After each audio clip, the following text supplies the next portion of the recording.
Assalamualaikum warahmatullahi wabarakatuh. Alhamdulillahillazi hadana lihadza wa ma kunna linahtadiya laula an hadana Allah.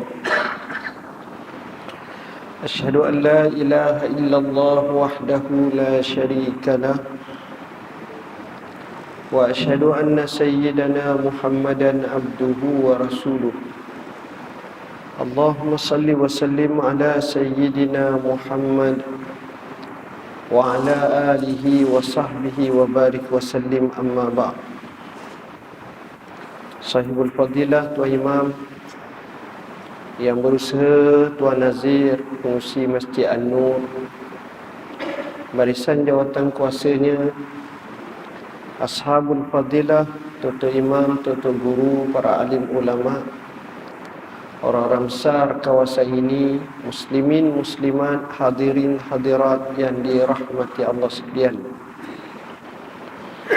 Pada malam ni insya-Allah saya nak ajak tuan-tuan untuk sama-sama kita menekuni sejuzuk daripada hadis Nabi sallallahu alaihi wasallam yang berbunyi, Man salaka tariqan yaltamisu fihi ilman sahhalallahu lahu bihi tariqan ilal jannah. Siapa yang berjalan mencari mengutip mutiara ilmu, maka Allah akan mudahkan kepadanya dengan sebab mencari menuntut ilmu itu jalan menuju ke syurga Allah Ta'ala. Tuan-tuan dan puan-puan yang dirahmati Allah, salah satu daripada perkara yang terpenting ketika mana kita melayari bahtera kehidupan kita adalah kita perlu diisi dengan ilmu. Ilmu ini menjadi penyuluh utama dalam kita menempuh kehidupan dengan seterbaiknya. Tanpa ilmu boleh jadi kita gelincir, boleh jadi kita rebah, boleh jadi kita kecundang. Maka di sini terbitnya penting mencari ilmu. Ilmu ini sendiri memberi makna memahami sesuatu secara sebenarnya dan berbetulan dengan hakikatnya. Bukan sekadar mengetahui tetapi perkara itu tidak benar. Seperti orang itu menerima ilmu tapi ilmu itu kabur. Sebagai contoh, sebahagian daripada petua-petua, orang-orang tua kadang-kadang dia kata tak boleh makan ni, capur ni, nanti mati. Jadi kita terima tu, tak pernah buat testimoni apa-apa. Memang pun kita sebut mati, tak ada orang berani buat testimoni. Tapi kita akan menerimanya bulat-bulat. Kadang-kadang perkara tu tak betul. Kita kadang-kadang ditakut dan dimomokkan. Lalu kat tepi kubur tu jangan main beratur. Bahasa sendiri pun tak tepat dah. Tapi itu yang kita terima.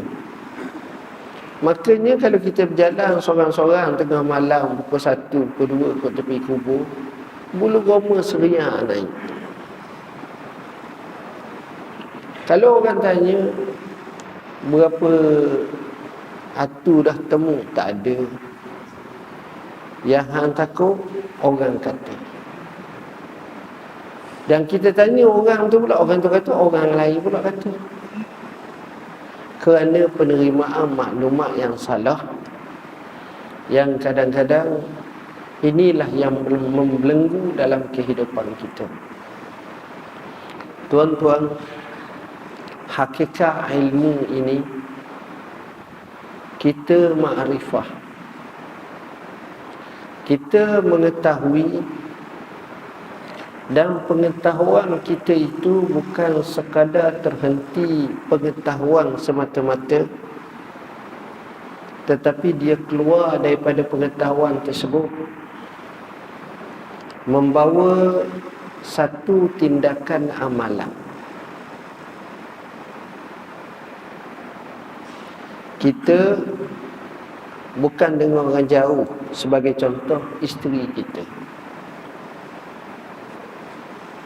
Kita kerja sebagai pegawai kerajaan.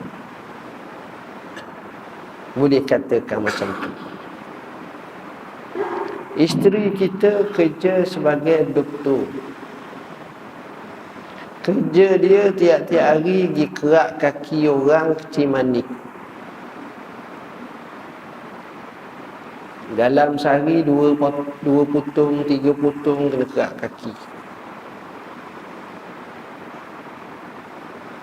Dia tengok macam-macam bentuk kaki. Hak jenis soyok kulit, hak jenis menanung, hak jenis macam-macam. Wal'iyazubillah, takut tengok. Tuan-tuan rasa kita selalu diceramahkan berkenaan dengan kecil manis ni bahaya. Ni saya cakap ni bukan orang lain, saya sendiri pun sama. Saya sendiri, saya beri contoh hak mudah, hak nampak kepala kita. Kita pun tahu. Dan kita pun diberi maklumat orang kecil manis ni makan gula apa semua sekali gini-gini. Tapi ialah lidah kita ni daripada dulu lagi suka manis. Jadi tuan-tuan, kita bukan tak tahu, kita tahu. Tapi kita tidak sampai kepada tahap mengalami tengok. Tapi isteri kita bukan sekadar tahu, tapi dia mengalami, dia tolong potong kaki orang. Dan dia tengok kesan tu. Kalau dua-dualah duduk satu tempat, supaya isteri tak marah kat suami tu, ibarat duduk satu dinding, sebelah ni laki, sebelah ni bini. Hidang durian, musangking, hidang air Pepsi, hidang hok makanan sedap-sedap ni gini-gini, sama dengan isteri. Maka isteri mungkin ambil sedikit air sejuk. Tapi untuk lelaki ni, bismillahirrahmanirrahim. Walaupun ada nota buku 35 depan tu, kau kecil manis, contohnya, dia makan 3 biji durian selamba je. Bukan 3 ulat, 3 biji selamba je. Dia kata mahal ni, sebiji ni kalau 80 kali 3 240 dah. Tuan-tuan, adakah si suami tu tak tahu? Tahu. Dia tahu. Tapi soalnya tahu kenapa pengetahuan dia tu tak membentengkan dia untuk dia cuba tahan diri sikit. Di sini bezanya dengan isteri dia. Isteri dia bila tahu ni, Allah jaga sangat. Sebab tengok depan mata. Sekarang ilmu yang kita tahu bukan sekadar ilmu yang kita tahu. Saya pergi dekat dengan penjara, tuan-tuan. Antara tabiat warden penjara ni, dia akan tanya penjenayah, atau dalam bahasa mudah banduan, awak kesalahan berapa? Maka banduan itu akan sebut kesalahan, contohnya 16A gini-gini, kita saya tak tahu dah mengapa. Maka banduan itu akan, pegawai penjara itu akan bagi tahu saya, itu maknanya penyambung, ustaz, penyambung bersenjata. Awak ni kesalahan apa? Ni bahaya, ustaz, ni rogu ni. Awak ni sebut je nombor. Tuan-tuan, apa makna? Maknanya dia tahu. Dia tahu. Tapi masih lagi pengetahuan tersebut tidak melonjakkan kepada dia untuk dia tahan dia atau untuk dia buat yang baik. Tak. Kerana ada unsur lain, wal'iyazubillahi min zalik, yang mempengaruhi yang merebahkan dia untuk melakukan perkara yang tak baik. Jadinya isu yang berlaku pada kita bukan isu tahu semata-mata, maka amal ini apabila dibuat melalui pengetahuan, maka amal ni dia kena ada satu bab lain, namanya faham. Dah lah tahu, campur dengan amal dan faham. Bila dia faham tu jadi lain. Kita semayang, tuan-tuan. Orang tanya, Ji, awak semayang bila? Dia kata, seingatan saya semayang umur 4 tahun. 4 tahun. Masa cara semayang 4 tahun macam mana? Tengok abah semayang tu, abah Allah Akbar, kita pun tegak dah. Allah Akbar. Suka sangat sujud dulu. Tegak sujud.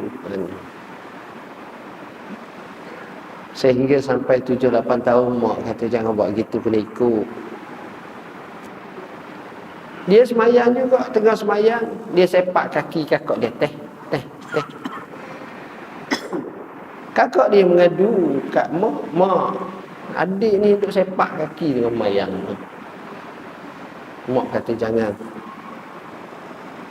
Dia tak sepak dah kaki, bila besar sikit dia paling kakak dia tengok jatuh tengah semayang. Kakak dia lapor lagi, mak, adik duk tengok muka kita tengah semayang, mana boleh gitu. Akhirnya dia betul.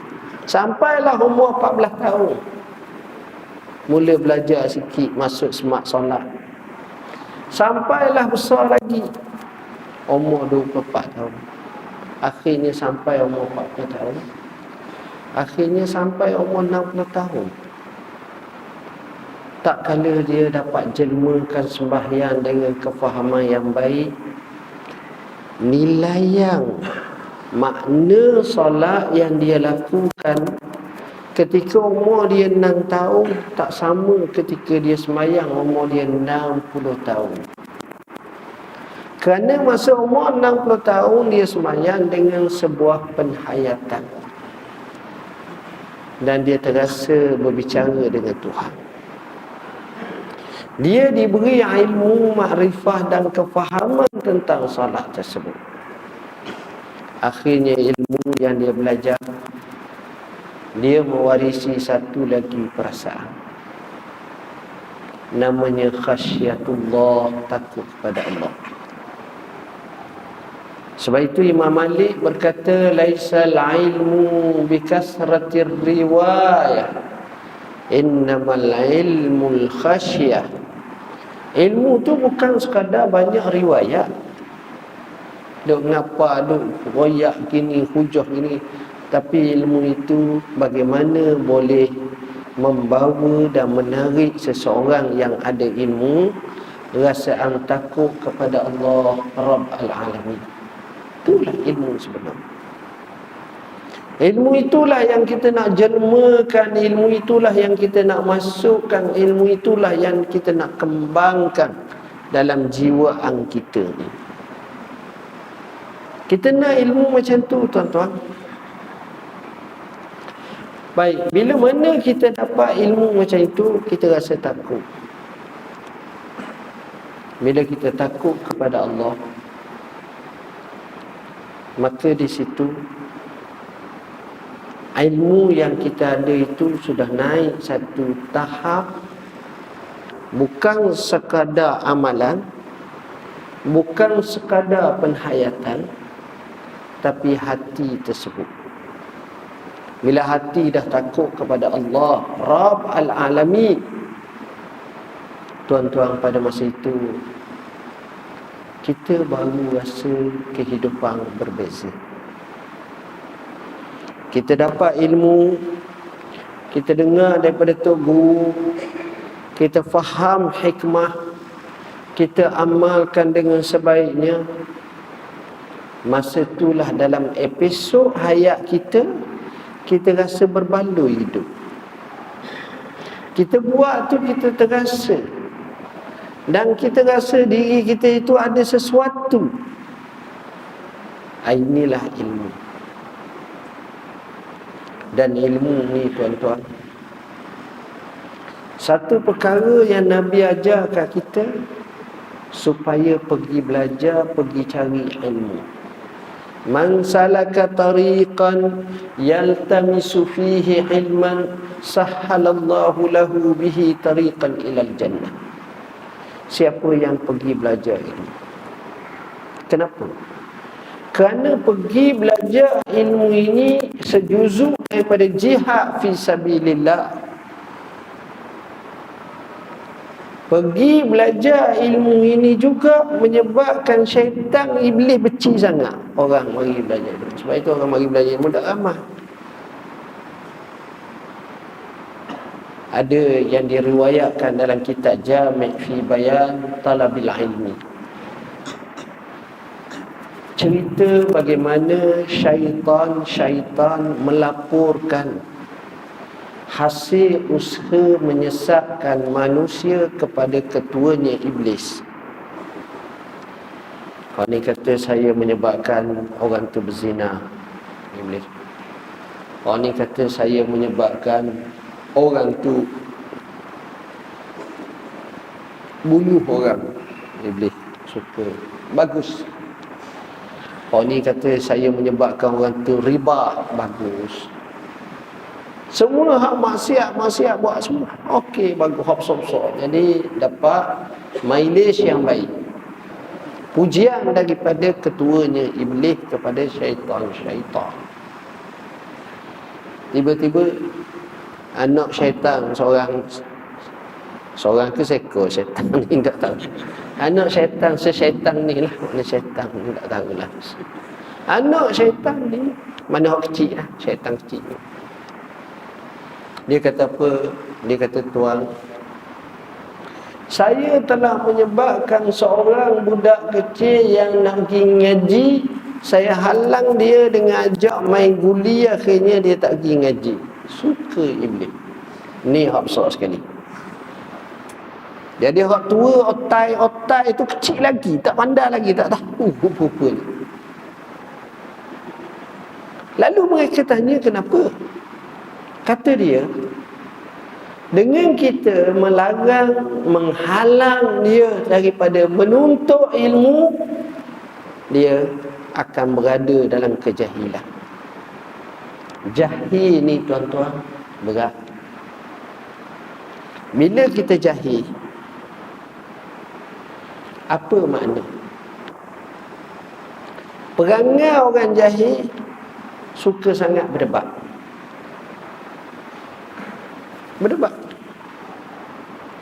Dan bila berdebat, maka di situ tanda bahawa dia boleh membawa kepada kesesatan. Disebut ma dhalla qaumun ba'da hudan illa utul jadal. Tidaklah sesat satu kaum selepas daripada mendapat petunjuk, kecuali mereka ni diberi rasaan suka berdebat. Bila berdebat, dia bukan isu masalah nak cari benar dan salah. Dia akan cari menang dan kalah. Jadi matlamatnya lari dah. Asalnya nak ilmu, asalnya nak dekat dengan Tuhan, dia tidak. Dia meliarkan. Inilah ilmu. Sebab itu, bila kita pergi belajar ilmu, cari ilmu, maka bila kita cari ilmu, perbuatan tersebut adalah perbuatan yang baik.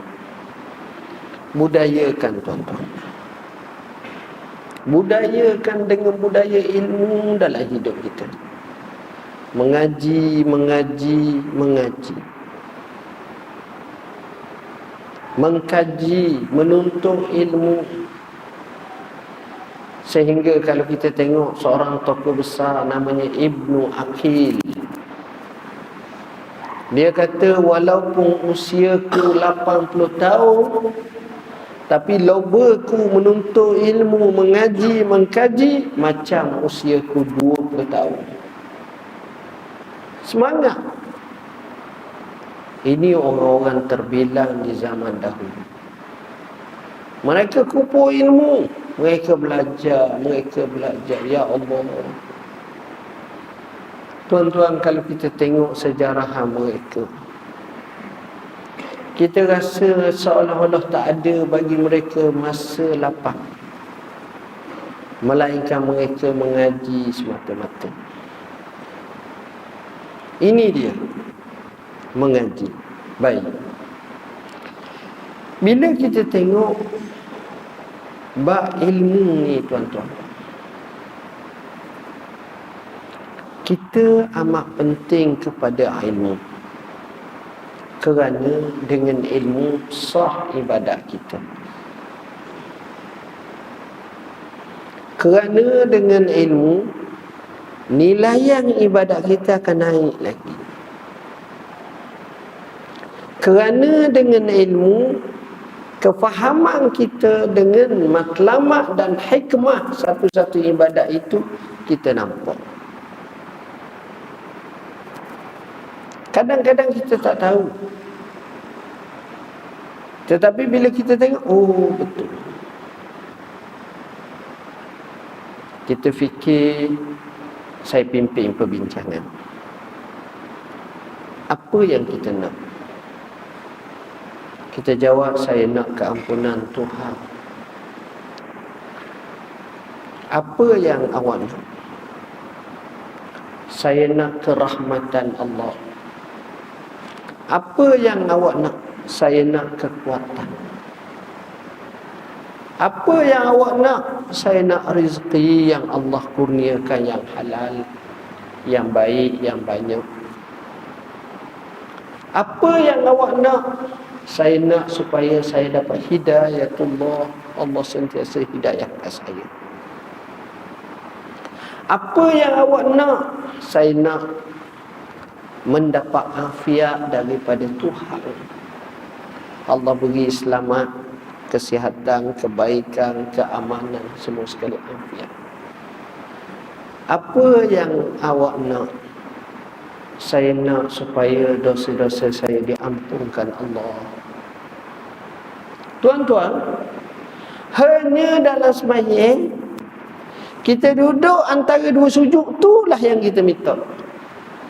Rabbighfirli warhamni wajburni warfa'ni warzuqni wahdini wa'afini wa'fu anni.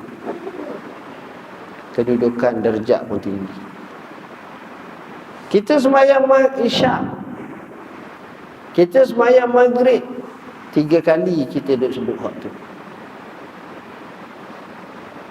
Kita minta.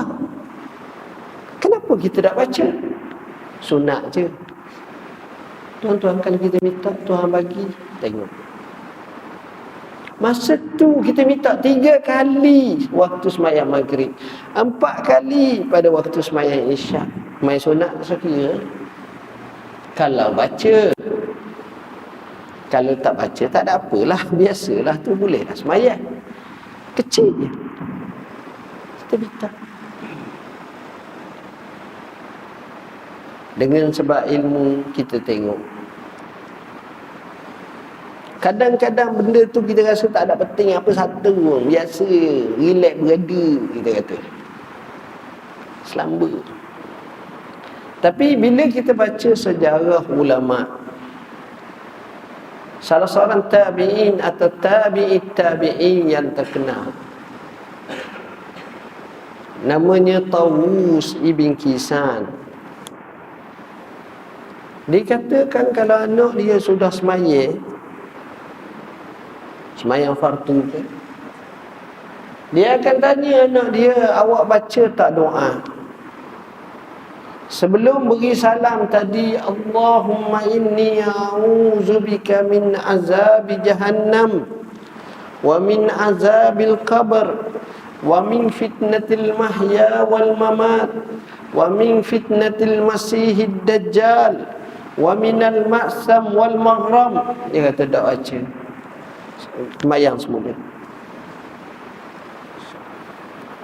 Minta berlindung daripada api neraka Jahannam, daripada azab kubur, daripada fitnah Dajjal, daripada fitnah kehidupan, daripada fitnah kematian, daripada dosa, daripada keberhutangan. Allah, comel.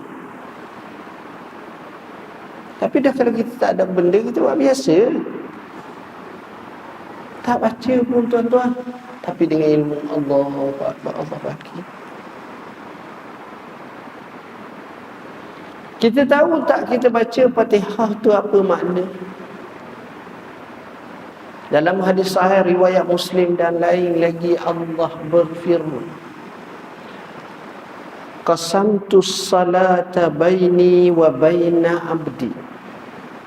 Aku bahagikan salat kepada antaraku dengan hamba-Ku,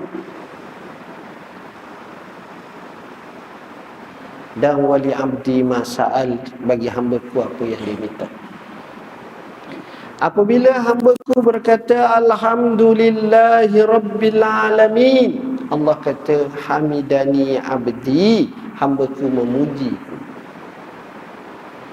Bila hamba tu kata ar-rahmah, Allah kata asna alayya abdi, hamba-Ku puja aku. Bila seorang itu berkata maliki yaumiddin, Allah kata majjadani abdi, hamba-Ku memuliakan aku.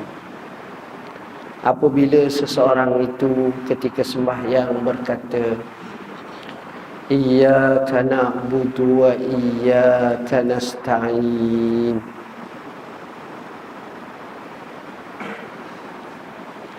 hanya kepada Kamu kami ibadat, hanya kepada Kamu kami minta pertolongan. Apa kata Allah? Haza li abdi wa li abdi ma sa'al. Ini adalah untuk hamba-Ku dan bagi hamba-Ku apa yang dia minta. Makanya dalam banyak-banyak minta, kita diminta untuk minta apa yang Allah ajar. Ihdinas siratal mustaqim, minta hidayah. Kalau orang semayang sesak barat juga, jadi pelik lah. Sebab bila semayang tu dia dah minta hidayah. Ihdinas siratal mustaqim. Ini dipanggil ilmu, ini dipanggil kefahaman. Dan rasaan itu kalau kita faham betul-betul, kita akan rasa seronok. Semayang ni tuan-tuan, satu-satu ibadat dia ada nilai dia. A, B, C, D, E, F, G, H. Dia ada nilai. Ada mutu. Ada mutu. Kalau saya contoh ekstrim sikit, seorang tu main bola, ada nilai. Dia terpaksa bayar duit sebab nak sewa dia punya permainan bola tu dalam, dia panggil apa, padang kecil tu. Kena bayar 10 riyal seorang ke 5 riyal seorang kena bayar sepak bola. Dia pemain bola, tapi pemain bola antarabangsa dunia. Nak mari sini orang bayar. Sekali sepak bola $1,000 sekali. Purata dah gaji dia 86 juta pound contohnya lah. Dengan setahun ke apa, dengan apa, tengok. Orang ni main, tapi orang ni nilai tinggi. Maka begitulah kita dalam ibadat ni. Ada orang ni ibadat tu okey, ada. Sebab itu para ulama kata ada orang tu ibadat semayang sekadar naik sedekah atas paling.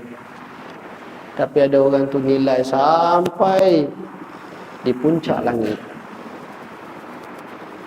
Kerana ketika itu dia sembahyang dengan ilmu. Dia sembahyang dengan makrifah. Dia sembahyang dengan memahami kehambaan untuk dia adukan kepada Tuhan. Dia sembahyang sebagai mi'raj orang yang beriman.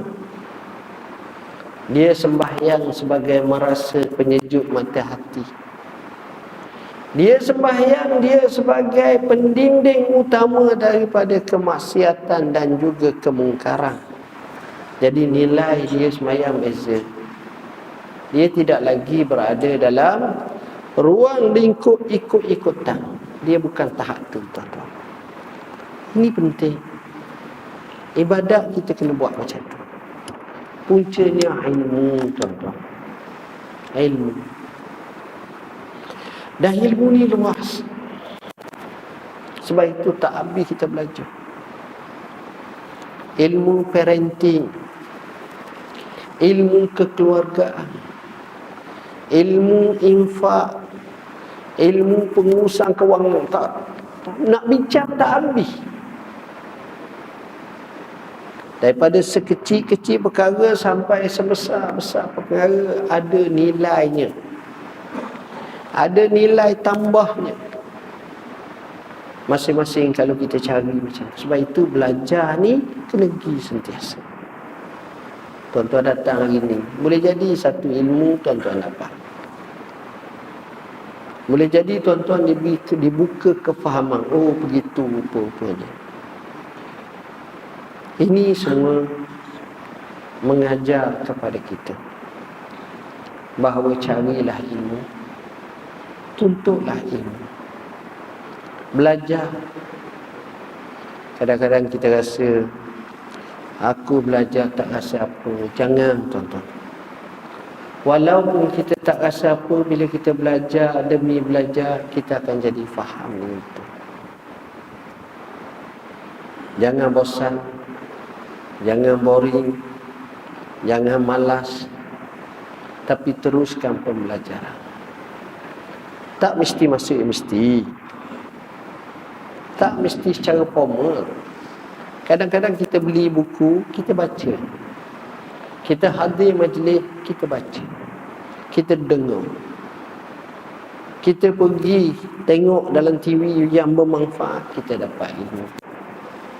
Kita dengar apa-apa, kita dapat ilmu. Banyak sangat jalan-jalan untuk cari ilmu.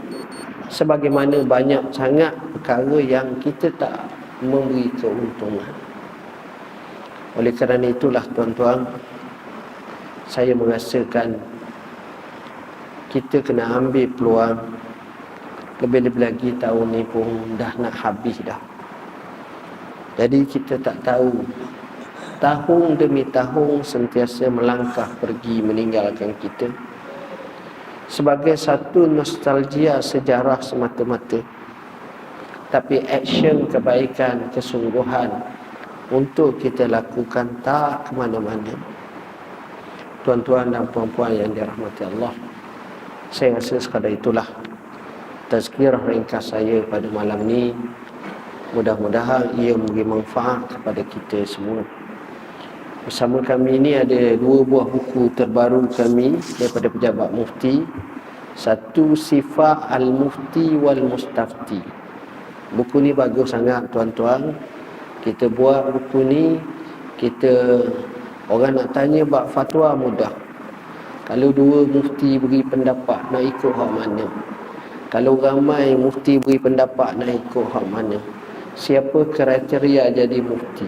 Semuanya itu dibahaskan oleh Syekh Ibn Hamdan Al-Harrani yang hidup pada kurun ke-8 ataupun kurun ke-6 ataupun ke-7 Hijrah.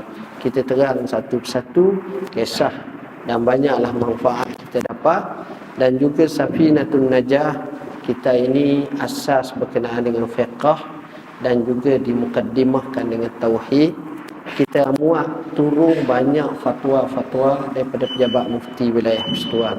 Mudah-mudahan kedua-duanya memberi manfaat Dan saya sekali lagi mohon maaf bahasa yang saya guna tak sesuai dengan khalayak sini. Sekadar itu yang dapat saya sampaikan. Aku qauli hadza wa astaghfirullah al-azim li wa lakum. Bismillahirrahmanirrahim. Allahumma faqqihna fid din, 'allimna. Allahumma ja'alna minal ladzina yastami'una al-qawla fayattabi'una ahsanah. Wa sallallahu ala sayyidina Muhammadin wa ala alihi wa sahbihi wasallam. Walhamdulillahi rabbil alamin. Wassalamu alaikum warahmatullahi wabarakatuh.